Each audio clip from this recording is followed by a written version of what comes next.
মেয়ে লোক যে ইমামতি করতে পারবে না, এটা কোরআন শরীফের কোন আয়াতে আছে এবং হাদিসের কোন হাদিসে আছে যে মেয়ে লোক ইমামতি করতে পারবে না?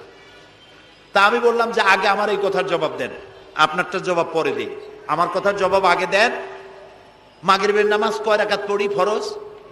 3 রাকাত। 4 রাকাত পড়া যাবে না, এটা কোরআন শরীফের কোন আয়াতে আছে, কোন হাদিসে আছে? ফজরের নামাজ ফরজ কয় রাকাত?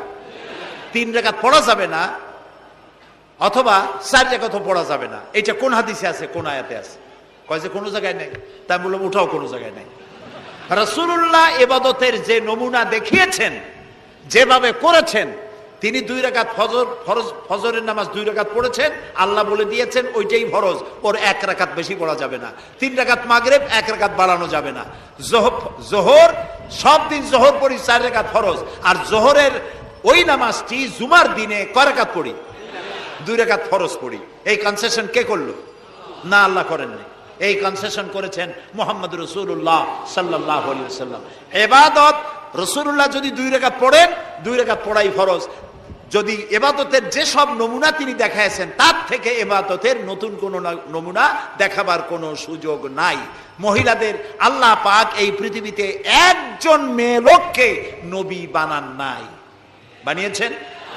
যদি মহিলাদের ইমামতি জায়েজ থাকবে, তাহলে নবী করিম সাল্লাল্লাহু আলাইহি ওয়াসাল্লামের জামানায় না হোক, অন্তত তার ইন্তেকালের পরে তার স্ত্রী আমাদের মা হযরত আয়েশা সিদ্দিকা রাদিয়াল্লাহু তাআলা আনহা এবং খাতুনে জান্নাত হযরত ফাতেমা রাদিয়াল্লাহু তাআলা আনহা মসজিদে নববীতে অন্তত একদিনের জন্য হলেও জুমার নামাজের ইমামতি করার চান্স পেতেন। সুতরাং ইসলামে নাই, ইতিহাসে নাই। এগুলি হচ্ছে ইসলামের বিরুদ্ধে পরিচালিত যত ষড়যন্ত্র বর্তমান যুগে শুরু হয়েছে, এটাও তার আরেকটি ষড়যন্ত্র ইসলামের বিরুদ্ধে। প্রিয় ভাই সব, এই জন্য আমাদের মনে রাখতে হবে, নতুন কোনো কথা আমরা মানি না। কোরআন এবং হাদিসের মধ্যে আল্লাহ তাআলা সব কমপ্লিট করে দিয়েছে, সুবহানাল্লাহি ওয়া বিহামদিহি।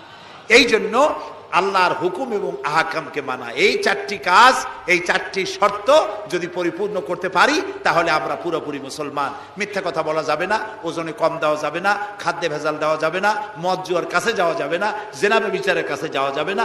সকল ব্যাপারে আমাদেরকে ঐক্যবদ্ধ থাকতে হবে ইসলামের উপরে। আমরা বলি আলহামদুলিল্লাহ।